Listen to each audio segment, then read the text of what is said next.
When kids are dysregulated, they need intervention. And there are some great ideas out there. It can be music. It can be mindful breathing. It can be techniques that we learn from our occupational therapist. Maybe it's a little bit of exercise. Maybe it's whatever, depends on the age of the child.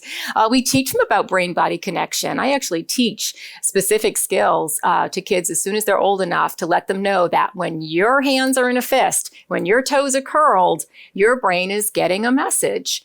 And we got to start teaching those things to our kids. And then we give them actual techniques on how they can pull themselves together. When you're getting upset in the classroom, do a couple chair push-ups. Curl your toes and let your toes out. Breathe in for 6 and exhale for 8.